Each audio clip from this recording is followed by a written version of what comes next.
asalaamaaleykum mbokku téléspectateurs yi ñu ngi leen di nuyu di leen gërëm ci seen teewaay fii ci télévision nationale di leen sant bu baax di leen dalal tamit ci seen émission Covid 19 mbas mi tey nag suñu gànnu bés bi mooy Mame Ngor Diouf di secrétaire di magistrat déjà ba pare nekk secrétaire général bu ministère bi yore wàllu jigéen ñi ak kaaraange xale yi moom nag tey teewaayam fi mooy dañuy waxtaane mbirum xale yi ñëpp xam na ne ba ñu waxee mbirum Covid 19 mi ci suñu réew ñu bëri seen xel dem na ci taalibe yi xale yi nga xam ne ñu ngi ci mbedd bi naka ñoom lan leen mën a aar ngir ñoom tamit ñu mën a mucc ci Covid 19 bi tey nag sunu gan bi dina ñu ci indi ay leeral yu bëri yoo xam ne dina baax pour nit ñi xam ko xam naka la ñuy def tey ak yan stratégie la ñu tëral ngir aar xale yooyu la balaa loolu nag dañuy dellu fële sa ministère de la santé indi leen tey point du jour maanaam tey feebar bi naka la taxawee ci sunu réew. ci bésu dibeer bi di fukki fan ak juróom-ñeent ci weeru avril 2020 ministère de la santé et l'action sociale jot na saytu yi ci ñetti téeméer ak fukk ak ñett yi nga xamante ne seet nañ ko fukk ak juróom-ñaar dellu si nañ ak doomu jàngoro ji ci yooyu fukk ak juróom moom la ñuy wax cas contact mooy yi nga xamante ne suñu bërëbu liggéeykaay yi ñoo koy saytu ci yooyu tamit ñaari cas ñoom la ñuy wax transmission communautaire maanaam mooy ñi nga xamante ne kenn xamul kan moo leen ko wàll ci ñi nga xamante ne feebaru nañ te ñu ngi tëdd hôpital juróom-ñeent ci ñoom bañ leen saytoo gis nañ ne amatuñu doomu jàngoro ji wër nañu ñi nga xam ne ñoo fa des seen wér-gu-yaram mu ngi am tan ci bésu tey bii dalee ko ba mbas mi Covid 19 duggee Sénégal ba léegi ñu ngi toll ci ñetti téeméer ak juróom benn fukk ak juróom-ñaar ci ñi am doomu jàngoro ji ci yooyu ñaar téeméer ak ñaar fukk wër nañu ñett génn nañ ci àddina benn delloo nañ ko réew mu jóge woon loolu moo tax tey ñu dese téeméer ak ñeent fukk ak ñett yi nga xamante ne ñu ngi leen di faj ci bërëbu fajukaay yi ministère de la santé action sociale mu ngi gën a ñaax population yi askan wi ñu gën a topp dige yi tax feebar bi ñuy wax mbas mi Covid 19 du law ci biir Sénégal. jërëjëf ñoo ko déggandoo Mame Ngor Diouf yow magistrat nga te tamit secrétaire général bu ministère bi yore wàllu jigéen ñi ak kaaraange xale yi ñu ngi lay nuyu di la dalal bu baax ci émission bi. di la wax tamit ñoo ko déggandoo lan nga yow ba njàngat nga ñu defal tey ci li nga xam ne jëlee nañ ko fële ci ministère de la santé. auzubillahi mina shaytaan rajim bismillahi rahmaani rahim asalaamaaleykum soxna Ramata maa ngi leen nuyu également ci turu madame Ndeye Saly Diop Dieng jawriñ bi yore mbiru njaboot gi jigéen ñi ak kaaraange xale yi li ñu jàngat ci situation tey bi mooy que ne mbas mi di Covid 19 mi ngi continuer law ci réew mi et gis nañ ne vraiment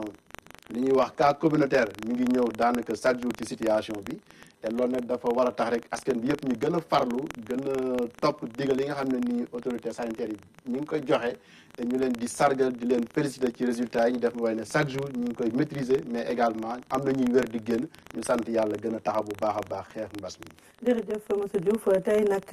dañuy ñëw ngir waxtaane mbirum xale yi li ma ko waxee woon rek ci Covid 19 bi xel yi nag ñëpp toog nañ di xalaat xale yi nga xam ne ñu ngi muy taalibe yi nga xam ne ñu ngi yelwaan wala nekk ci daara yi xelu nit ñi nekk na ci bu baax mais gis nañ ni que am na liggéey ba nga xam ne jot ngeen ko tàmbale nu dem léegi seetaan benn reportage ba nga xam ne ci daara yi ci li nga xam ne ministère bi nga xam ne Ndeye Saly Dieng moo koy jiite ministre bi def na ko fan yi ñu weesu. ñaari semaine a ngi nii équipe yu ministère yu yore wàllu aarum xale yi dugg ci biir quartier yu Dakar ngir rek mën a toppatoo taalibe yi nekk ci daara yi mu nekk nag lu nga xamante ne rek ñi jiite yooyu le bërëb rafetlu nañu ko ndaxte leer na leen ne ndogal yi nguur gi jël ngir rek mën leen a aar la te mën a tamit tere feebaru mbas mi mën a law ci biir dëkk bi. kuñ ñëw ne dañuy yóbbu xale yi ba feebar bi jàll man su doon maa yow la dama ci ànd ndax loolu sa arrangement la sa ndimbal la parce que bu ko kenn amee ci daara ji yàlla tere ñu bari mën nañ koo am te kon daanaka da nga lor ñu bari ndax biñ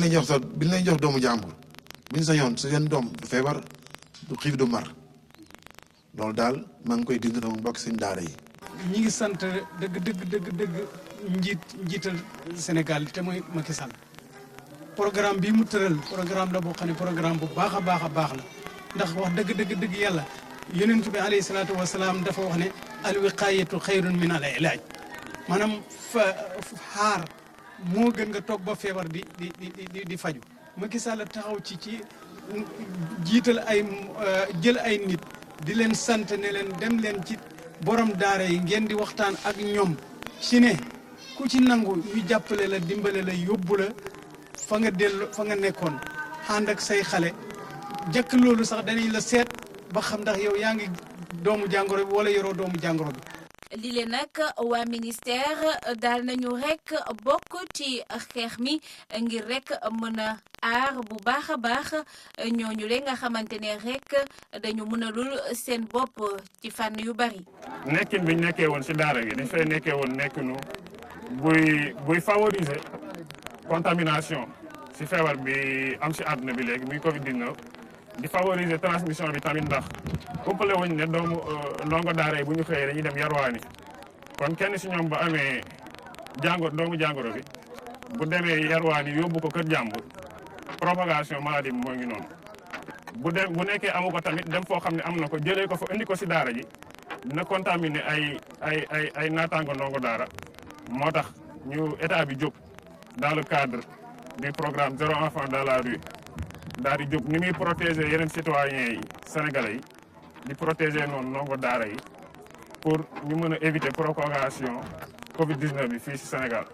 ay xale yu bari nag génne nañu leen ci mbedd bi yóbbu leen ci ay centre d'accueil wala ñu delloo leen seen mbir ci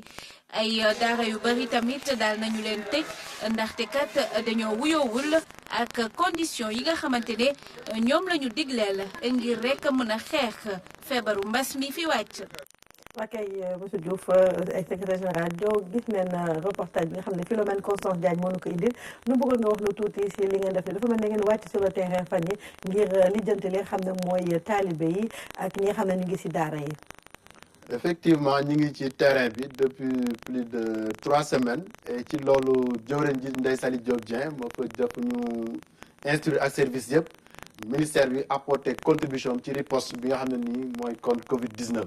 et ci loolu ministère bi am tëgg programme bu yaatu la ko ci ñetti pàcc bu njëkk bi mooy li nga xam ne nii mooy famille ak jigéen nga xam dañu nekk ci ndóol ñu jàppale leen. te ci kaw loolu am nañ programme bu rëy boo xam ne nii ak partenaires yi ONU Femmes ak FAO femmes yi yëngu ci wàllu agriculture loolu dinañu développer programme bu ëpp 100 millions ci koppar dugal ko pour jàppale njaboot ci ay wàllu denrée yu demee noonu. ñu tëgg beneen programme boo xam ne dañ koy jëwli secteur informel bu ñu demee secteur informel entreprise yu bëri yi am ci Sénégal ay jigéen ñoo ci nekk te ci biir entreprise li ci ëpp 33% maanaam fanweer ak ñett ay jigéen ñoo cay liggéey te nag ci Covid bii am daf leen di laal bu baax a baax ministère tam dëgg na programme bu rëy pour jàppale leen. ñetteelu programme bi nag mooy 0 enfant dans la rue maanaam benn xale bu mu nekk ci mbedd bi ci jamono mbas bi loolu ministre bi ci boppam moo ko lancé depuis le 14 mars et bi mu ko lancé nag dafa ne moom il faut ñu teg jumtukaay yëpp yi nga xam ne nii mooy tax benn ñu génn xale yëpp ci mbedd bi mais te ñu teg leen fa xam ne nii dinañ fa mën a am jàmm ak ñu aar leen tam ba duñu am feebar bi mais tam li ci gën a am solo mën nañ fay xale yëpp dellu ci seen kër yi et ci loolu nag dañ ci lëkkaloo ak gouvernement bi yëpp maanaam li ñuy wax comité intersectoriel national protection enfant maanaam kuréel yi ngànk wàllu aar xale ci Sénégal ministre bi jiite ko ci secrétariat boobu ministère yi yëngu yëpp ci protection enfant muy ministère de la famille ministère de la justice ministère de l'intérieur ministère forces armées affaires étrangères ñëpp dañuy lëkkaloo tey ci cellule boo xam ne nii Ndeye Saly Diop Dieng moo ko jiite ñu tëgg programme boobu ba d'accord ci programme boobu dañ ko teg ci ñetti pàcc bu njëkk bi mooy retour volontaire maanaam bépp sëriñ daara boo xam ne nii bëgg nga dellu sa dëkk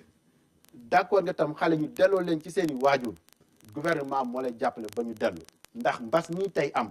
xale yi taalibe yi nekk ci mbedd bi mun nañ génn am jàngoro ji mun nañ ko indiwaat ci daara ji mun nañ ko tasaare surtout ñuy wax tey cas communautaire donc mbedd bi du kër seen place mooy ci biir famille yi wala ca daara ja te comme tëj nañ école yi loolu moo décision ba jëm ci école yi moo jëm tam ci daara yi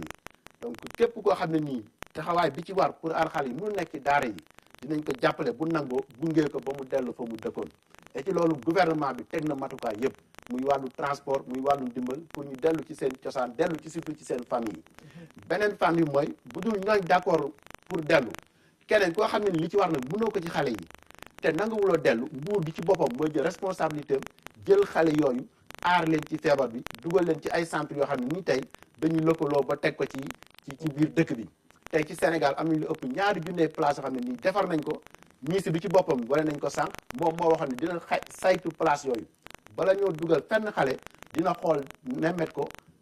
dem xool lépp li ci war ci jumtukaay muy lal wala matelas wala kit d'hygiène lu war a aar xale yi ñu def ko fa doo leen fa dugal te loolu tey ñu ngi ci lëkkaloo ak ministère yëpp rawatina ministère de la justice tey lu ëpp junne ak ñaar téeméeri place li ñuy wax direction éducation surveillée bureau xale yi moo joxe personnel am joxe ay jumtukaay ñu yaatu ko ci Sénégal yëpp également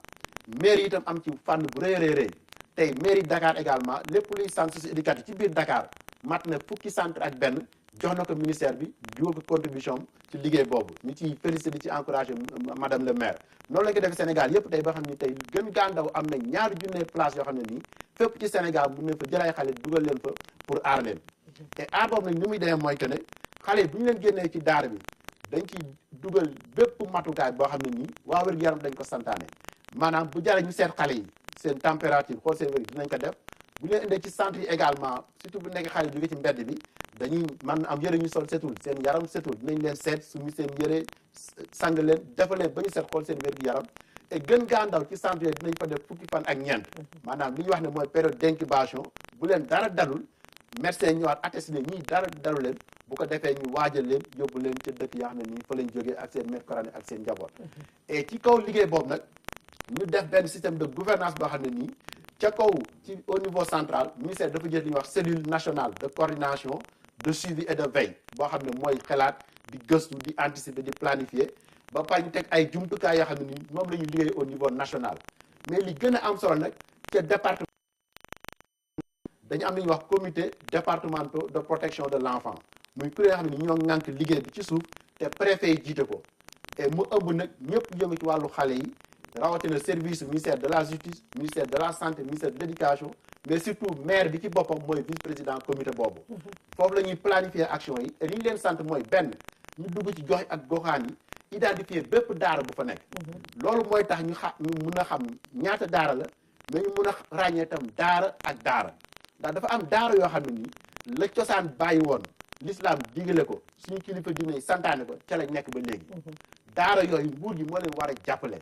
daara yooyu dañuy dundal alxuraan dundal diine guddeeg bëccëg ñooñu tey ñi ci ëpp nekk ay daara moderne tëj nañ ñu ko président santaane identification maanaam recensement moo tax ñu xamee daara yi nga xam ne nii nañu nekk jaaduwul même bu dee am na ñuy jàngal alxuraan tam dëppoowul ak set bi islam digale dëppoowul ak matukaay yi waa wér-gu-yaram santaane daara yu mel ne am na ci bëri ñoo xam ne tëjaguñu non seulement ñuy continuer xale yi dafa dajaloo mais ñuy continuer di yelwàlloo xale yi donc recensement day tax ñu xam daara ak daara xamee daara yi dundal diine ak daara yi mbubboo daara te duñu daara et loolu nag mooy tax liggéey bi yomb et buñ jógee ku bëgg a dem ñu gunge la ku bëggul dem tam nguur yi jël xale yooyu aar leen sàmm leen ba këram leen delloo ci ay waajuram mais dafa am beneen cas bi ma xam ne vraiment bëggoon tamit xam ndax ñooñu bàyyi nga leen xel yaa ngi wax xale yi nekk si daara yi si sëriñ yi ak ñi nga xam ne ñu ngi yelwaan mais am na ay xale yoo xam ne ngeen baal ma si wax bi ñoom la ñuy wax fàqman yi nga xam ne ñu ngi dëkk si mbedd bi amuñu kilifa bu nga xam ne moo leen di yore fii dañuy nekk rek si mbedd bi ñooñu ndax amal ngeen xalaatal ngeen leen dara pour ñu mën leen tamit aar si Covid 19 bi. effectivement soxna Ramata wax laaj bu am solo la madame le ministre programme bi ñu lancé tudde ko protection d'urgence des enfants contre le Covid maanaam ñu taxaw temm aar xale ba Covid du leen dal bàyyiwul benn xale moom ci boppam madame le ministre moo génne concept 0 enfant dans la rue maanaam benn xale bu mu nekk ci mbedd jamonoy Covid donc bu ñu waxee benn xale nag du xale yi ndongo daara rek du xale yi taalibe yi dong bokk na ci xale yi nga xam ne nii sax mun na am seen waajur dañoo am Covid ñooñu moom moo leen njaboote am na xale yoo xam ne tey am nañ Covid moo leen njaboote ñooñu bokk nañ ci programme bi am na tam xale yi nga wax mooy ñoom ci mbedd bi lañ nekk nekkatuñ ci kër am na ñoo xam ne bàyyi nañ seen njaboot ay at sax ñenn ñi ay weer ñenn dañ nekk ci mbedd bi di jël gens ak drogue ñenn dañ nekk ci mbedd di sàcc xale yooyu ñu jaar a bàyyi xel la te ñu ngi leen di toppatoo bu baax a baax a baax a baax fi may waxee yow tey gën ngaa ndaw génn nañ ci mbedd bi téeméer ak ñeent fukki xale ak juróom yoo xam ne nii ci biir Dakar lu ëpp ay ñaar fukki site ci Anse Bernard ci Lat Dior ak feneen ak feneen fay leen jëlee may sant di gërëm di kañ bu baax a baax a baax ñi nga xam ne nii ñooy liggéey xale yooyu gouvernement bi am na ci fànn bu mu fay def service état da ci liggéey mais am na ci partenaire société civile kuréel yu mel ni waa COSAYED ma mun ci lim Empire des enfants mun ci lim village pilote mun ci lim waa SPER mun ci lim également SAMU social ñoom xale yi la ñu liggéey guddeeg bëccëg ñooñu lañ ci lëkkalool ci biir programme bii ñu lal pour 0 enfant dans la rue xale yooyu nga xam dañ dëkk ci mbedd bi ñoom la ñu gën a responsabiliser parce que ñooy liggéeyoon guddeeg te li ci doy waar xale yu seen bopp tey ak mbas mi ak couvre-feu bi ñoom benn mënatuñoo génn guddi ñaar restaurant yi dañu jox lekk daanaka dañoo tëj xiif day doon bugg a fa ngi nekk ñoo génnal seen bopp sax doo dem ci centre yooyu donc tey day def ay opération marot guddi di dem da leen jëli et volontairement ñoom ñooy ñëw ci ñun et tey ñooñu ma la wax ne jël nañ leen téeméer ak ñeent fukk ak juróom yooyu ñu ngi leen di toppatoo bu baax a baax a baax ñu ngi ci centre yooyu ma la wax te yi ci ëpp ci ñoom li ci doy waar mooy dañoo bëgg a dellu seen kër et loolu nag ni ko yoon tëralee ak centre yooyu ma la wax ñu ngi ciy waxtaan pour delloo leen te incha allah au delà Covid 19 bi dinañ def suñu kéem kattan ba xale yooyu yëpp ñu génn leen ci mbedd bi ëpp nañu fukki junni ci biir Dakar gëstu yi ñu def donc du benn du ñaar mbas yi war a tax ñu génne leen protéger leen d'urgence feeru leen dal mais ñu lal programme ba ministère de la justice ak intérieur ak même forces armées am nañu plan boo xam ne dañu bugg village pilote ca Déni Biram Ndaw yaatu na yaat bugg nañ fa def camp boo xam ne nii ñi des ci mbedd bi am na 200 tey yu volontaire depuis bërki dem dañuy xool à partir de lundi nu ñuy def ba génne leen et bu dul centre yooyu ma leen wax ñu fexe leen yóbbu village pilote ñu téye leen foofu ba mbas mi du leen dal. ah loolu stratégie bu am solo la léegi dañuy dem lu dul déglu ministre de la femme Ndeye Saly Diop Dieng nga xam ne prononcé wu na si li nga wax lancement wu programme bi nga xam ne mooy 0 enfant dans la rue ñu déglu ko. xale yi tamit lu am solo lañ ci parce que c'est des couches vulnérables dañoo néew doole te bu ñu leen jàppalewul dina nekk ay points yoo xam ne dina tax contamination bi gën a law moo tey ñu jël un projet tuddee ko 0 enfant dans la rue dans le contexte du Covid-19 moo ñu fexe ba xale yi ba nga nekk ci mbedd mi xale ñu placé leen ci centre de santé yi centre de prise en charge yi mais aussi ñu placé leen dans leur famille ñu am ci nag ñaari mesures yu ñu ci jël bu njëkk bi dañu fexe ba nga xam ne ñi nga xam ne tey jii ay sëriñ daara lañu wala ñi nga xam ne ay xale lañu tey identifié lañu bëgg a dellu seen ay localité di leen jàppale pour que loolu mën a nekk ñu indi ay ressources jàppale ko parents yi nga xam ne ñooy accueillir xale yooyu. beneen deuxième point bi mooy xale boo xam ne yaa ngi ci mbedd mi dañuy fexe tey dina jël dindi la ci mbedd mi parce que bëggatuñu gis benn xale ci mbeddu Ndakaaru yi et donc au niveau du territoire national. voilà ñoo ko déggandoo ministre bi tamit dina ay matuwaay yu am solo mais c'est vrai que da ngeen jël xale yi delloo la si waat mais tamit yéen a ngi dimbali waajur yooyu ngir ñu mën a téye seeni doom. effectivement comme ni ko ministre bi waxee bëgguñu benn xale des ci mbedd bi mais loolu pour mu am na il faut teg ay jumtukaay ministre bi boppam moo ne buñ bëggee jël xale nañ génn te teguñu ay jumtukaay tôt ou tard day ñëwaat ci mbedd bi et pour aar leen nag non seulement dañ leen di génne mais ñu fexey gunge sëriñ daara yi comme ni nga ko wax sànq ku bugg a dem ci sëriñ daara yi maa ngi leen di tàllal loxo ci turu ministre bi ak ni ko président daal bi santaane également ne bu benn xale nekk ci mbedd bi mais nañu aar ñëpp ci mbas mi képp ku ci bugg a dem mun nga dem bindu ci sa mairie ba nga nekk rawatina ci tiir bi nga xam ne moo yor comité départemental protection enfant dina ñëw saytu daara bi xool xale yi xool fan lañ dëkk ci Sénégal bu ko defee la ca war muy dinañ leen seet ndax am nañ feebar wala déet dinañ leen toppatoo dinañ joxe kaar yi ci war yëpp pour yóbbu leen et leneen li am solo mooy fa ñuy jógee gouvernement day lëkkaloo service yëpp mais fañ leen di yóbbu itam gouvernement day taxaw di leen xaar gouverneur day taxaw préfet taxaw service yi fa nekk ci état bi jàpp leen bañ dem ci seen waajur yi mais ñu continuer di leen sàmm di leen saytu pour duñu dellu soit ci mbedd bi donc loolu dafa laaj lëkkaloo te loolu tey noonu la ñuy travailler ci biir système bi et li image yi wane sànq wane na premier départ yi donc biñ ko dalee programme ba léegi daaru yu bëri ay sëriñ daaru yu bëri nangu nañu dem et ñu ciy sant bu baax a baax fédération nationale association des écoles coraniques sëñ Moustapha Lo ak sëñ Adama Seck ñun ak ñoom ñoo lëkkoo ci liggéey bi ànd ceeg Zawiya Tidiane ànd ceeg AIS maanaam ñëpp yëngu tey ci wàllu islam ak daara ànd nañ ak ministère bi ak ci programme bi pour gunge ñu et que donc nag loolu li ci am solo mooy ñu jàpp rek ne xale yi seen place du mbedd mi et bu ñu nekkee ci mbedd mi mën nañ indi feebar bi lawal feebar bi mu gën a jéggi dayoo et donc nañu lëkkaloo et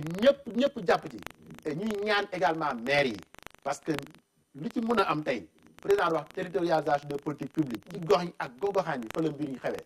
maire yi ñu war a kéem kattan pour recenser daara yi nekk ci seen gox yëpp def kéem kattan pour que daara boo xam ne dëppoowul ak yoon dëppoowul ak diine ñu fexe bañ a nekk seen gox mais également ñu dimbali comité département protection enfant bi ñu ko mairie Dakar def am na mairie yu bëri ci commencé dugal seen loxo ministre ñu leen tàll loxo di leen ñaaxta ñu gën ci góorgóorlu pour que gox ak goxaan yëpp ñu jàpp ci parce que xale bi ñu jëlee ci mbedd yi dafa laaj ñu dundal leen ci centre yi solo leen yére toppatoo seen wér gi yaram ba yóbbu leen ci seen waajur yi donc loolu dafa laaj ñëpp jàpp ci partenaire te war nañ ci gën a jàpp te ba tey fi ñuy commencé nii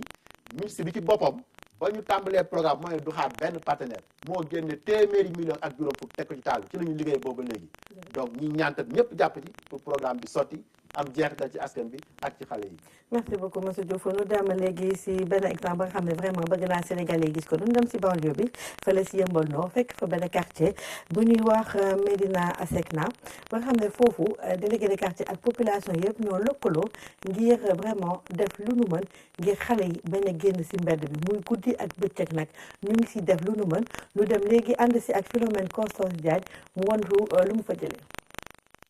fii ci Yeumbeul Nord watina ci Médina Asecna benn xale du taxawaalu ci mbedd bi ci bëccëg gi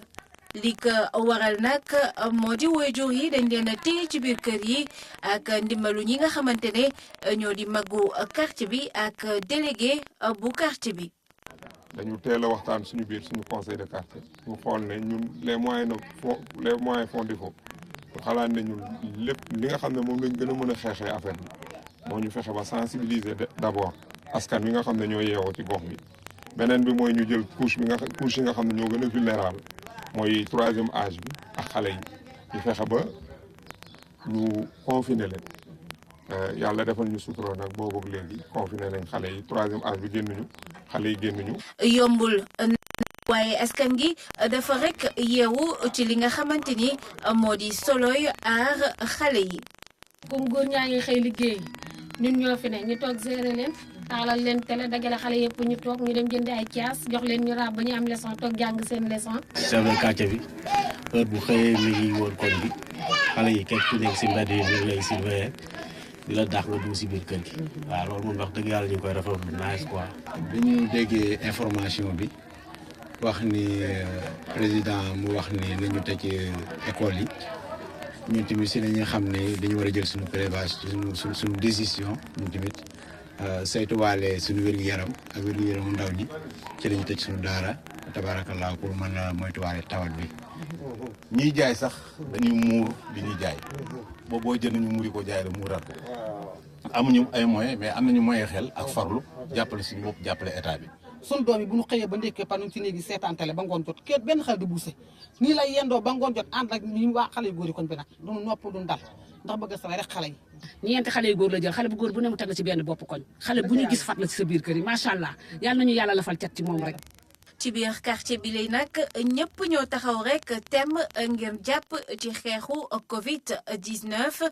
ñi nga xam ne nag ñoo gën a féete mag di yee ndaw yi ak gune yi ngir ñu mën a gën a respecté li nga xamante ne moo di digle yi nguur gi joxe maanaam des seen biir kër yi. lii metti na confiné xale yi metti na ndax am na ci kër yoo xam ne ay kër yu xat la mais nag dañu jéggalu ñëpp rek xam ne fii mbir mi toll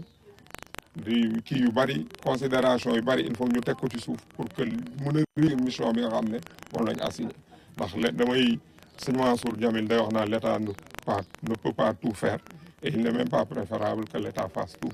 donc ku ci nekk fa nga ne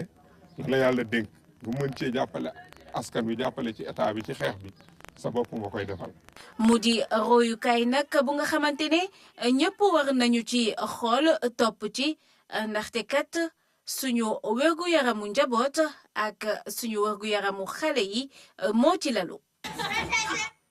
voilà ñoo ko gisandoo xale yi sax dinaan rester chez vous c'est vrai que situation bi moom vraiment dafa nekk benn exemple pour man pour Sénégal parce que nit ñaa ngi naan kenn mënu téye mais foog naa bu si ñëpp àndee comme ni nga ko doon waxee léegi rek bu si ñëpp jàppee rek dinañ mën a réussir mission bi mooy déjà téye xale yi si kër gi ndax ñu bañ a di génne wala di indi feebar bi mais tamit vraiment pour stopper maanaam arrêter propagation virus bi nga xam ne moom mooy lëmbee àdduna donc Diouf monsieur Diouf noo gisee exemple délégué de quartier bi vraiment au passage maa ngi koy félicité si liggéey ba nga xam ne mu ngi koy def si quartier am. effectivement ñu ngi koy félicité di ko ndokkale également tur madame le ministre Ndeye Saly Diop Dieng lii mën nañu wax ne c'est une bonne pratique et noonu lañ ko gisee ci gox yu bëri gis nañ ko par exemple Rufisque sous l'égide même du préfet ñuy def yu demee nii solution tey moo ñu toog ci kër gi téye xale yi lii donc dañ koy rafetlu di encourage délégué de quartier yëpp ak maire yi ñu gën a impliqué wu pour mun a jël xale yi téye leen ci biir kër yi rawatina xale yi nga xam ni ay ndongo daara lañ et ma koy rafetlu ndaxte ci sa premier élément te yëmbal sud dem nañ fa bërki démb ci benn daara boo xam ne nii ñetti pantre moo fa nekk téeméeri taalibe ak fanweer ak ñett ñi lañ fa boole ci anam yu doy waar borom daara ba du sénégalais ma nga sax bitim réew beneen dëkk du ma ko tudd fii fa la bàyyi xale ci anam yu doy waar jël nañ xale yooyu yóbbu leen ci centre sauvegarde ak yeneen santé ñu ngi leen di toppatoo pour dire rek yu demee ni lii bonne pratique la mais yeneen ñaata yu dem noonu tam mi ngi ci quartier yi na délégué de quartier yi jël seen responsabilité ànd ak maire yi ak préfet yi daara bu dëppoo ak jamono diine ñu fexe ni ñu koy jàppale fee confinement mais yeneen daara yi mënut a teye xale yi ba aar leen ci mbas mi ñu jokkoo ak préfet bi ak ministère bi ñu génne leen aar leen et bu loolu weesoo également li nga xam ni tey dañ koy rafetlu mooy que ne ci Sénégal yëpp ni président daara joxe instruction noonu la gouverneur yëpp mobilisé woo noonu la préfet yëpp mobilisé ci comité départemental protection enfants yi ministère bi leen gunge pour ñu def liggéey bi ni mu waree ñu leen di ñaan ñoom ñëpp itam nañ def seen plan d'action nañ def seen planning hebdomadaire et tous les jours ñuy remonter données yi pour le ministère di ci jot ñuy xayma li dox ak li doxul di mën a jubanti di mën a continuer liggéey bi tey fi may waxee yow gën ngaa tuuti junni ak téeméer ak juróom fukki xale gën a leen ci mbedd bi lu toll juróom-ñaar téeméer ak juróom ci ay xale yóbbu nañ leen ba ñu àgg seen waajur yi tey ci fajar ñi mujj a dem ñu leen yóbbu Kolda ca Bonkonton ca Linkiring mission bi ñëwaat na donc opération mi ngi continuer nañ jàpp ne 0 enfant dans la rue c'est bien possible rawatina jamono mbas mi war na ci ñëpp jàpp. jërëjëf vraiment monsieur Diouf si leer yi xam ne indi nga nu ko tey may fàttali nag sunu gan gi tey muy Mame Ngor Diouf di magistrat nekk tamit secrétaire général sa ministère bi nga xam ne moo yore wàllu jigéen ñi ak kaaraange xale yi di la gërëm di la sant bu baax a baax ci sa teewaay fii di dem fële sa chapiteau bi ndax malheureusement temps bi moo ñu xaw a xoj nu dem fële si àll diaspora nu dem jël la nga xam ne mooy li nga xam ne daf nu ko jëlee tey bitim réew nu déglu ko. Ramata maa ngi lay nuyu di nuyu suñu mbokku téléspectateurs yi di am mbégte bu baax dellu siwaat ci suñu rubrique Allo Diaspora Allo Diaspora nag tey dina dem ba réew Mauritanie ngir waxtaan nag ak ambassadeur Sénégal bi fa toog di son excellence Moustapha Ndour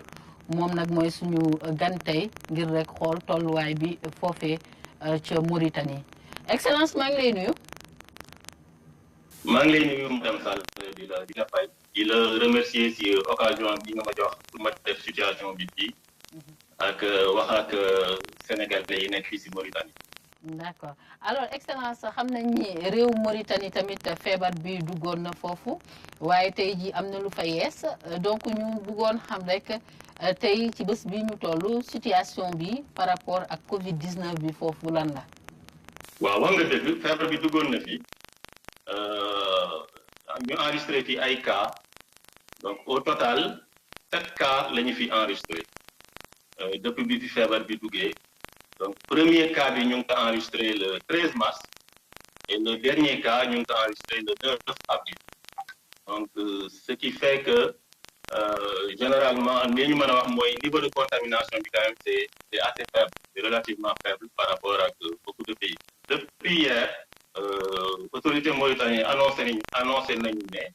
amatul plus de cas positifs suivis parce que si 7 cas yooyu am na les 6 ont été déclarés guéris mais am nañu quand même benn cas wu décès bu ñu enregistré woon le 30 mars donc la maladie est plus ou moins maîtrisée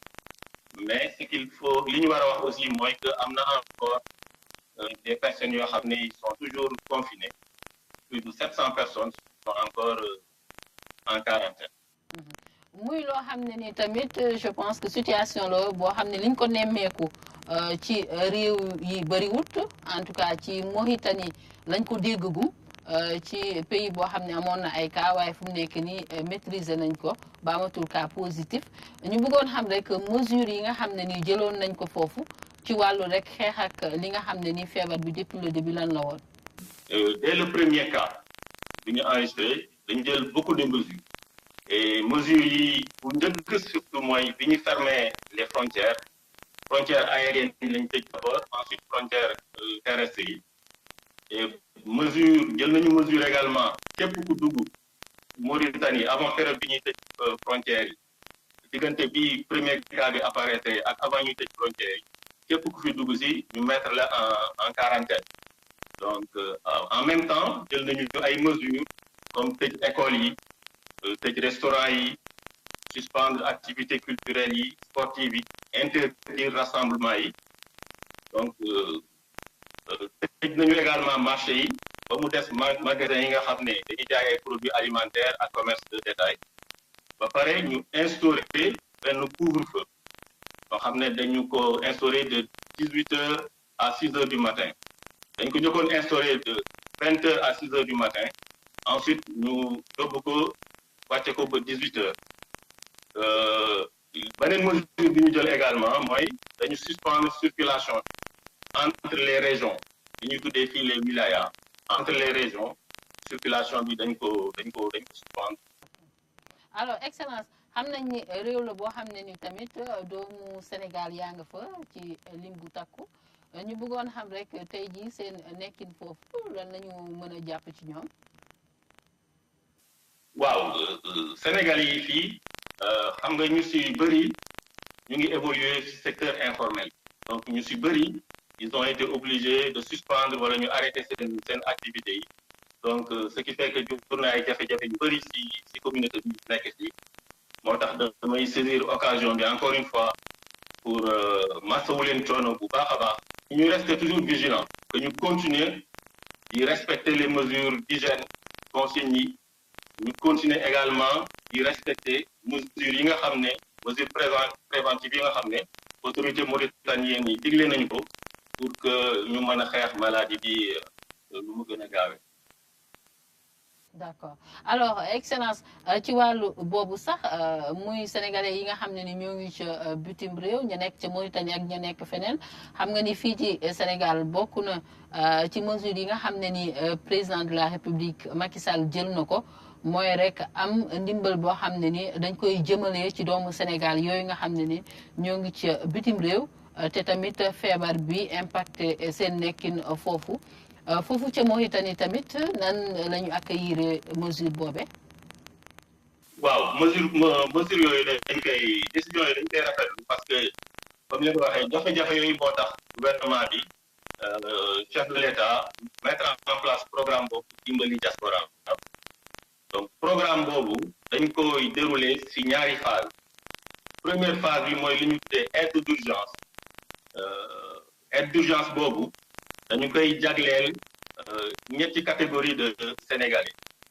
mooy sénégalais yi nga xam ne dañu feebaru jàngoro bi daf leen dal sénégalais yi nga xam ne seen famille yu sénégalais yi nga xam ne dañu décédé ci jàngoro Covid coronavirus bi ñun fii ci Mauritanie yàlla def na amuñu ñaari catégorie de cas yooyu donc ñu ngi siy sant yàlla bu baax a baax mais dafa am beneen troisième catégorie boo xam ne dafa concerné sénégalais yi nga xam ne dañu bloqué wu nekk en transit c'est-à-dire ñu ñëwoon Mauritanie wala ñu fi doon romb pour une raison pour une autre frontière yi diggante bi ñu tëj ko te mënuñu dem donc ñooñu ñàkkul am nañu fi ay cas donc invité nañ leen ñu recensé wu am nañu ñu jot a recensé pour que ñu mën au niveau de l'ambassade comité de gestion bi ñu teg en place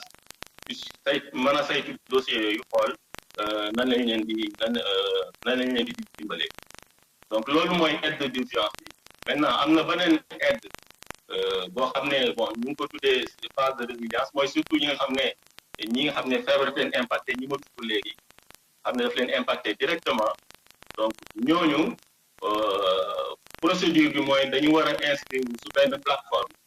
en ligne bu ministère des Affaires étrangères mettre en place je pense que mën nañu joxe kii bi lien bi mooy force www force covid-19 diaspora point sec.gouv.sn et donc bu ñu demee ci plateforme boobu dañuy inscrire en ligne et seen dossier pour ñu jël en compte seen inscription yi ensuite comité de gestion bi ma tudd léegi moom mooy réunir pour examiner les dossiers donc comité de gestion boobu ni ñu ko doxalee mooy ambassadeur moo koy présider mais day am ay représentants wu ambassade bi day am également représentant wu association mais dañ si boole également député de la diaspora donc ñoom ñooy réunir examiner dossier yi et évaluer nature ak montant wu aide yi ñuy alloué donc et ensuite ñu apporter ko bénéficiaire. D'accord jërëjëf maa ngi lay jaajëfal bu baax excellence leer na. maa ngi lay sant di la gërëm. Merci beaucoup. Voilà Ramata mu nekkoon son excellence Moustapha Ndour moom mooy ambassadeur Sénégal bi nekk foofu ci réewu Mauritanie gis nga leeral na situation bi fa am mu mel ni Mauritanie ci fi ñu toll ni amatuñu benn cas boo xam ne ni moo nga foofu nekk sous traitement loolu nag annoncé nañ ko depuis hier waaye nag am na ay nit yoo xam ne ni foofu ñoo ngi leen di suivre di xool ndax amee nañu doomu jàngoro bi am déet maanaam dañ leen a confiné fenn kon nag Ramata tey lii lañ leen andiloon ci seen rubrique Allo Diaspora dañu jox rendez-vous ëllëg incha allah. jërëjëf Moukalsoum Sall jërëjëf tamit excellence Moustapha Ndour nga xam ne mu ngi foofu sa Mauritanie di la gërëm bu baax ci xibaar yi xam ne foofu nga nu koy jëlee fële ci Mauritanie c'est vrai que depuis démb ñoom ñu ngi annoncé ne que amatuñu cas ba xam ne ñu ngi koy suivre foofu ci Covid-19 bi kon nag Fatou Sakho ñu ngi lay nuyu di la dalal bu baax. dégg nga li Moukalsoum wax léegi ak ambassadeur de son excellence nee na daal que Mauritanie c'est vrai que amatuñu cas mais ba léegi ñu ngi suivre ñi nga xam ne xëy na ñooy cas contacté ñu ngi leen di confiner fenn. donc muy nouvelle bu neex boo xamante bi Afrique de l'Ouest yëpp dañ ci kontaan parce que c'est le premier pays boo xamante bi mun nañ ne daan na doomu jàngoro bi ci biir réewam donc muy sax lu extraordinaire ah parce que particularité bi moo di ñoom feebar bi duggaloon ak ñëpp foofu ci réew mi mais ils sont parvenus à canaliser la contamination et foofu mooy xeex bi yëpp te ñoom seen principalement foofu la ñu réussir dañu teel a tëj frontières yi comme ni ko son excellence doon waxee teel a jël ay mesures yoo xamante bi feebar bi fëtaluwul daal di dem mais quand même il faut remarquer que juróom-ñaari cas yooyu ñu fa jotoon a am ñetti ñi jigéen lañu ñeenti ñi ay góor c'est très bien ou c'est l'inverse je pense mi ngi ni 4 femmes la ak 3 hommes ñoom ñoo ko fa amoon biñ ko amee confinement bi vraiment ñoom dañ ko def bu gaaw a gaaw ak mise en quarantaine bi et puis bi ñu tëjee tamit terewul képp ku ñëwaat ku bees dañ lay mettre systématiquement en quarantaine donc ils ont bien contrôlé seen frontières yi ba pare teel a mun a fàggu feebar bi donc moom moo tax résultat bi ñu am tey ñu am ko mais nag naagooguñu parce que xam nañ ne lu toll ci juróom-ñaari téeméeri nit ak juróom fukk ak ñaar ñu ngi leen def confinement di xaar di leen observer ndax ñoom dinañ développer doomu jàngoro bi am déet parce que loolu mooy difficulté feebar bi benn malade bu nekk bi bu ñu toppee cas contact yeeg yooyu yëpp dafay mujj doon lu xaw a bari boobu ba tey nag chaque jour aussi dañuy continuer di def ay tests di xool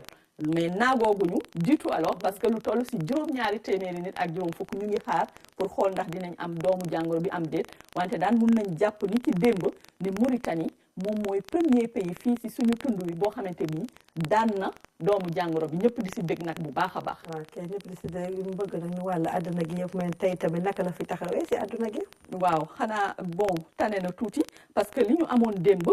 wàññeeku na lu mot juróomi junni ak téeméer ak ñaar fukk donc tey nouveau cas yi ñu am toll na ci 77 731 nouveaux cas loolu la ñu am yées na li ñu amoon démb muy juróom-ñaar fukki junni ak juróom-ñaar yu teg juróom-ñaari téeméer ak fanweer ak benn donc bu ñu xoolee ñi nga xamante bi ñoom ñoo ñàkk seen bakkan toll nañ ci téeméer ak juróom-benn fukk ak ñeent yu teg juróom-ñaari téeméer ak fukk ak juróom-benn bu ñu xoolee global cas yi nag ñu ngi toll ci 2 millions tey ak ñetti téeméeri junni ak juróom-ñaar fukk ak juróom yu teg ñeenti téeméer ak ñeent fukk ak ñett am nañu ñu faj évidemment moo taxante bi ñi nga xam ne ñoom ñoo dund tey ak doomu jàngoro bi toll nañ ci 1 613 662 maanaam million ak juróom benn téeméeri junni ak benn ak fukk ak ñett yu teg juróom benn téeméer ak juróom benn fukk ak ñaar donc démb suñu chef Daha mi ngi naan dafay baax ñuy wax ñi nga xamante bi ñoom la ñu jot a faj ñu jot a faj toll nañ ci lii muy 614 885 ñooñu ñoo wéragum mais buñ koy teg ci li nga xamante bi moom la ñu am nga xam ne bariwul lool waaw mais nag tane na parce que ba tey ñu ngi faj ci àdduna bi ñoo xamante bi voilà ñu ngi am doomu jàngoro bi tey nag tane na bu baax tane na macha allah naka la taxawee nag si dëkk yi waaw bu ñu demee États-Unis moom tamit tane na fa parce que par rapport ak ñii nga xamante bi ñoom ñoo am doomu jàngoro bi démb lu toll si juróom-ñaari junni yu teg wàññeeku na si kon am na solo torop tey ñu bees ñi nga xamante bi ñoom ñoo laale ak doomu jàngoro bi toll nañ si 25 559 maanaam ñaar fukki junni ak juróom yu teg juróomi téeméer ak juróom fukk ak juróom-ñeent seeni décès mi ngi nii toll na si 40 585 globalement bu ñuy xool li nga xam ne ñoom ñoo faatu diggante démb ak tey si 24 heures yi ñu ngi ko xayma ci ñaari junni ak juróom-ñeenti téeméer ak ñaar fukk ak juróom-benn bari na ba tey daanaka rek ñetti junni yu manqué tuuti la mais mooy seen moyenne depuis quelque temps. Espagne yëf yaa nga fay wàññeeku bu baax a baax moom tamit tey ñi laale ak doomu jàngoro bi toll nañ si ñeenti junni ak ñaari téeméer ak fukk ak juróom-ñett bu ñuy xool ñi nga xamante bi ñoom ñoo fa bees ci nga xamante bi par rapport ak démb toll na si 585 dafa xaw a yokk tuuti mais décès yi moom wàcc na bu baax parce que li ñu am tey toll na si ñeenti téeméer ak fukk kon ñuy sant bu baax a baax par rapport ak démb wàññeeku waat na 20 kon ça veut dire que ñu ngi respecté seen courbe depuis ñeenti fan yi te loolu lañ doon xaar si ñoom parce que photo bi ñu am fan yee c'était pas normal Italie ñoom tey am nañ ñu bees ñoo xam ne toll na si ñetti junni ak ñeent fukk ak juróom-ñaar décès yi toll si 23 660 donc bu ñu xoolee seen différence par rapport ak tey dafa xaw a wàññeeku tuuti encore décès yi parce que tey si diggante démb ak tey am nañ lu toll si ñeenti téeméer ak fanweer ak ñett ñoo xam ne ñoo si ñàkk seen bakkan ñi nga xam ne ñoo bees par rapport ak démb wàññeeku na si ñeenti téeméer ak ñeent fukk ak ñeent kon y a un léger mieux France nag moom tey moom vraiment ay cadre lañ dafa wàññeeku bu baax parce que nag bu ñu xoolee li ñu yokkule woon fan yii yëpp tey def nañ moins 3729 c'est énorme voilà depuis ñoom xawma depuis quand amatuñu woon ay 1000 et quelques contaminations par jour kon France mi ngi amélioré aussi wante décès yi ba tey mi ngi fi am nañ tey ñetti téeméer ak juróom-ñeent fukk ak juróom mais par rapport ak démb nga xam ne ñu ngi woon ci 700 yi waaw il y a une grande différence donc ça va alhamdulilah waaw xanaa des vaccin bi rek a des daal waaw c'est vrai que il faudra ñu ñëw waxtaan tuuti ak nit ñi fan la science bi toll ak recherche bi. waaw si mbirum vraiment. faire Covid vaccin déjà ay test yu ñuy def ak yooyu. très bien ñu ñëw si sunu continent Afrique tey naka la fi taxawee. waaw Afrique tamit yokku na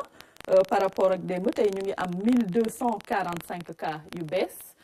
bu ñuy xayma par rapport ak démb lu toll si téeméer ak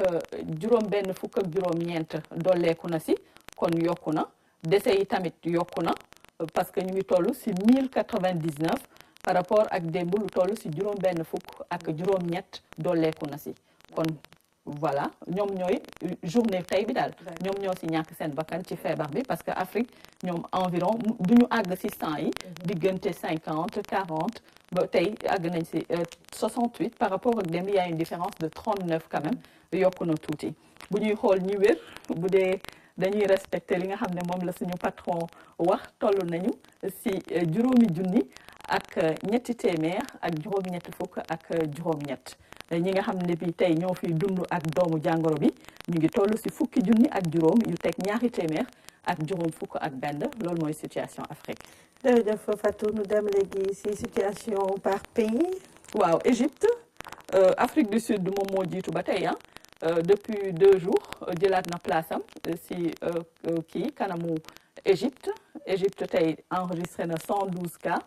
moom Afrique du Sud mi ngi si 124 yu bees décès lañ fa déploré tey am na ñeenti décès yu bees parce que démb ñu ngi woon ci juróom fukk bu dee Égypte ñoom seen ay décès aussi yokku na bon tey li ñu am mi ngi toll si fukk ak juróom donc enregistré nañu ay décès Maroc bu ñu xoolee moom tamit enregistré na mais moom tane na parce que ñeenti décès la enregistré tey cas yi mooy yi ñu bind nii ñi nga xamante bi ñoom ñoo contaminé ak feebar bi bu dee Algérie ñoom juróom-ñetti nit ñoo fa ñàkk tey seen bakkan pour feebar bi donc bon tane na bien que nag Maroc moom moo fa enregistré tey ay cas par rapport ak démb lu gën a yokku. tey nag da nga bëgg yóbbu ñu Afrique de l'Est lu tax. waaw day baax ñu xam yeneen gox yi aussi lu fa xew et puis du ñàkk dinañ mun a peut-être gën a penché wu si seen cas wala seen situation pour xam aussi ci yeneen gox yi nan lañ ci doxalee Afrique de l'Est parce que ay dëkk la yoo xamante bi ay dëkk yu ndaw ndawaan mais aussi ràññee nañ fa ay cas bu ñu xoolee ni ñoom globalement am nañ lu toll si ñaari junni ak ñaari téeméer yu teg fanweer ak juróom-ñett moom moo fa am cas yi décès yi toll nañ si 44 ñi nga xam ne ñoo fa wér toll nañ si 528 ñi nga xam ne ñoo fay dund ak doomu jàngoro bi toll nañ ci junni ak juróomi téeméer yu teg juróom fukk ak ñett donc am nañ ay cas bariwul comme peut-être Afrique de l'Ouest wala Afrique australe mais quand même ñu ngi am ay cas mais seen particularité aussi moo di seen ay décès bariwul mais ràññee nañ ne dëkk bu mel ni Djibouti te dëkk bu tuuti la fa moom moo fa ëppale ay cas toll nañ li ñu am ñoom vraiment si juróom-ñaari téeméer ak fanweer ak ñaar mais pourtant par rapport ak seen population ak ñeneen ñi nga xam ne ñoom la ñu dëkkal seen ay cas bari na keroog bi ñu xoolee Maurice moom moo nekkoon premier mais entre temps Djibouti jël na place am Maurice mi ngi ba tey si ñetti téeméeri cas Kenya nekk si 270 autant pour moi donc de façon générale zone boobu daal ndeeteli fooru fa torop te cas yi tamit ni muy évoluer bëriwul à l'exception près Kenya mi moom moo fa am te dëkk yu soo bari nag amuñu sax ay décès. amuñu sax ay décès. D'accord donc pour le moment c'est assez maîtrisé en Afrique on va dire léegi ñu ñëw ci Sénégal mais surtout dëkk yi ko wër. waaw les pays limitrophes bon particularité bi ba tey moom mooy Guinée moom mooy enregistré chaque fois ay cas yu bees tey mi ngi ci juróomi téeméer ak fukk ak juróom-ñett bonne nouvelle bi moom mooy Mauritanie moo tax ñu bind ko en vert amatu fa benn cas du tout Gambie ça se stabilise am na ñu wér mais ba tey am na fa cas deux yoo xamante ñu ngi leen di suivre Guinée Bissau dafa stable 46 la déclaré Mali moom mooy évoluer nag malheureusement moom ak Guinée chaque jour amul benn jour boo xamante bi ñoom du ñu enregistré tey Mali mi ngi si ñaari téeméer ak ñaar fukk ak ñeenti cas. kon nag ñu ñëw si sunu dëkk Sénégal. Sénégal tey mi ngi nii mi ngi enregistré 17 nouveaux cas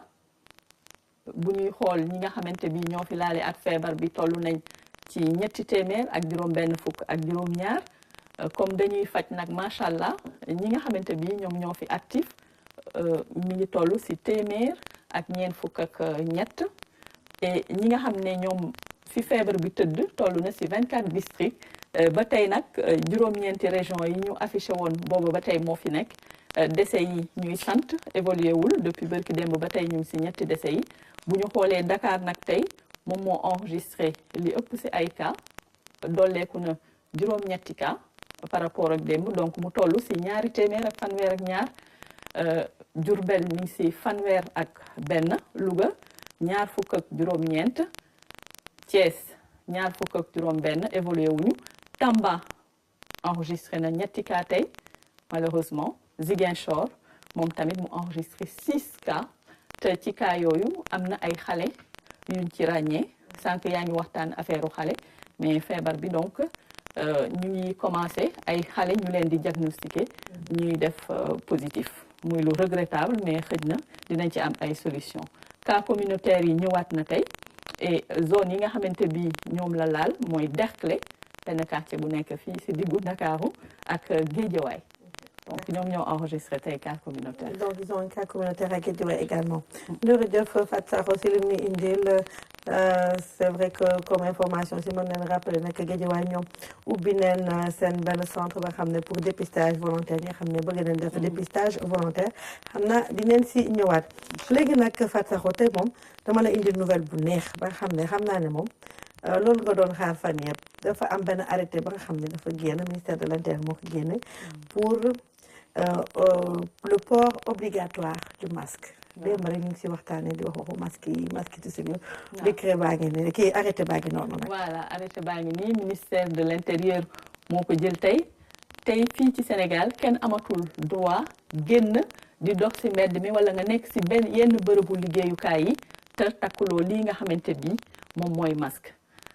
arrêté bii nag ñu ngi ko doon xaar boobu ba tey fan yi yëpp autorités yi ñu ngi nekkoon di wax di digle nañu takk masque yi léegi boo xoolee tey nee nañu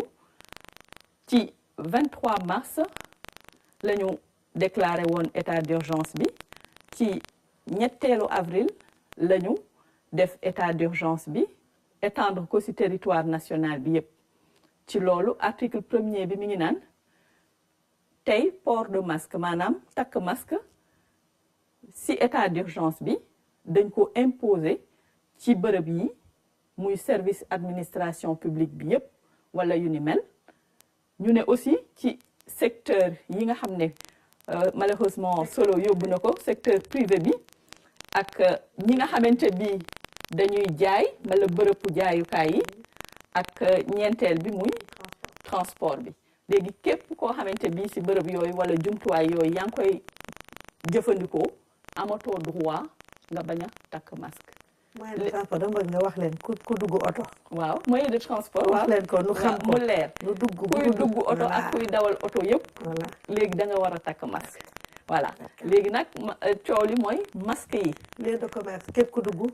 kuy jaay ku dugg marché. waaw lieu de commerce yëpp rek la ñu wax. fépp foo xamante bi dañ fay jaay wala ñu fay jënd. parce que am na magasin yi boulangerie yi fépp foo xamante bi rek dañ fay jaayee. xam naa dinañ ko gën a tas gën ko def ci ay reportage wane bërëb yi nga xamante bi kenn amul droit bañ fa takk masque kenn amul droit ñàkk faa takk masque c'est ça ñëpp dañ fa war a takk masque c'est vrai que yenn gox yi ñoom seen gouverneur yi préfet commencé woon nañ ko imposer c'est vrai depuis temps yëpp on l'attendait on voit chaque jour ministre bi di wax rek di wax gouverneur Tamba commencé woon na ko imposer képp ku dugg marché bi foofu da ngay takk masque même fii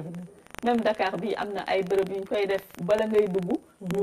ñu jaay la masque mais quel masque ak quelle utilisation du masque parce que tamit takk masque pour takk masque masque c'est important super méga mais nag il faut savoir porter le masque parce que masque bi dafa am nu ñu koy takkee ñu ngi ko doon wone keroog ci suñu image yi dafa am voilà nii nga koy def boo ko jëlee da ngay jël élastique bi takk ci ginnaaw nopp yi mais surtout weñ yi parce que yu ci bëri ñoom dañuy am weñ bi fii da nga koy bës ba mu yem kepp ci sa bakkan c'est hyper important beneen bi dañuy gis ay image yu bari yoo xamante bi nit ñi bu ñu takkee masque bi ba pare chaque instant ñu ngi jël seen loxo di ci teg di defaraat ak di nepp-neppal léegi rek ci régie bi maa ngi xool ñu fa takk masque ku nekk yaa ngi jël sa loxo nga teg ko ci ça veut dire journée bi yëpp li nga xamante bi aaroon na la ko bu dee virus bi mi ngi woon ci kaw laal nga ko ak sa loxo léegi yaa ngi ak doomu jàngoro bi sa loxo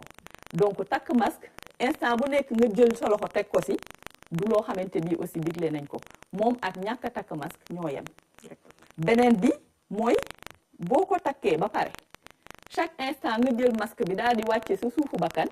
wala sa suufu sikkim di wax li ngay wax yëpp yaa ngi tufli donc malheureusement loo tax ñuy dund ci bàyyi dafa bëri tout le temps damay gis ci télé bi tout le temps bu ñuy interroger kenn interview day wàcce fii masque bi mais amatul njëriñ fi ngay tiim yaa ngi koy tufli ki ngay waxal yaa ngi koy tufli donc il faut boo takkee masque on peut parler à travers le masque parce que loolu moo tax mooy utilité bi da nga ciy mun a noyyi parce que boo si mënul woon wax doo mun a noyyi donc da nga si mun a noyyi mais aussi da nga siy mun a wax donc il faut avoir l'habitude ñu bëri dañ lay wax non damay fatt mais fatt bi aujourd'hui il faut ñëpp tàmm ko parce que nag boo doxee si mbedd mi wala nga jël transport yi wala nga dugg si lieu yi nga xamante bi dañ fa tere ñàkk a takk masque boo takkul masque di nga am complication léegi yan mesure la ñuy jël pour masque bi accessible aussi ba nga xam ne ñëpp dinañ ci mun a jote loolu tam il faut ñu waxtaane ko parce que keroog am na si benn intervention ma dégg benn pharmacienne mu naan masque yi ni mu fëtaloo ci prix yi dafa ëpp parce que lu doon jar paquet 3500 mu dem ba ay 35000 donc loolu c'est inaccessible masque morceau yi aussi buñ koy utiliser loo jënd si mbedd mi xam nga kooku kenn aaru ko pour mu am doomu jàngoro bi bala nga koy takk di ko dëpp sa bakkan fexeel ba boo demee raxas ko ba mu set nga soog a nag jéem a takk sa bakkan et comme on disait aussi hier boo takkee benn yoon boo ñëwee nga daal di raxas donc masque dafa am lu mu àndal et prix yi ñu xool nuñ koy réguler aussi même en pharmacie bi ngay wax nee na ñoom comment dire ñoom exclure ñu le fait que ñu def masque yi xam ne mooy masque yi xam ne suñu artisan yi suñu tailleur ñoo koy def lépp ci kaw ñu waxtaan ak ñoom pour ñu def ko si norme yi xam ne moom la ñu digle pour comme ça mu accessible te mu mën a yàgg ndax tout le temps di jënd masque di ko sànni tamit loolu tamit dafay xaw a doy du yomb si ñëpp en tout cas j'espère on y reviendra inchallah ñu dem ñu wax leen tamit may fàttali ki encore c'est vrai que loolu nouvelle bu neex la mais tamit am na benn centre boo xam ne benn camp de dépistage volontaire ba nga xam ne def nañ ko fële ci Wakhinane Nimzatt pour nit ñi nga xam ne duñu am volontaire pour dem def test de dépistage du coronavirus Covid-19 boobu la xam naa encore dinañ si ñëw si sunu émission yi ñëw incha allah pour gën leen leeral li nga xam ne def ak naka la fa taxawee ñu dem léegi si OMS Organisation mondiale de la santé maanaam kuréel bi nga xam ne moo yore mbirum wér-gu-yaram. voilà comme tey nouvelle bi moo doonoon arrêté bi xam naa coronews bi du yaatu lool dañuy yem ci OMS muy wax ne pour xale yi nañu góorgóorlu ba nga xamante bi période bi nga xam ne dañ leen di téye ci kër yi ñu leen jox loo xamante bi dina tax ñuy tàggat seen xel mais aussi ñu leen di informer ci feebar bi de sorte que ñoom tam ñu xam lu xew te ñu bañ a tiit parce que xale tam xale rek la lii mag mi di dund lay dund mais il faut ñu jox ko ay information ak ay jumtuwaay yoo xamante bi dina tolloo ak moom ba mu comprendre li nga xam ne moom moo xew ci dëkkam ci këram ak ci àdduna bi de façon générale. jërëjëf Fatou Sakho di leen gërëm di leen jaajëfal bu baax yéen tamit téléspectateurs yi nga xam ne yéen a fi teew ci seen émission Covid-19 mbas mi di remercier équipe yëpp tey nag di am une pensée pour ces talibés yi nga xam ne moom la doon waxtaan tey mooy xale yi nekk ci daara yi ak ci mbedd bi di leen ñaanal yàlla aar Covid-19 bi te yéen tamit di leen ñaanal guddeeg jàmm.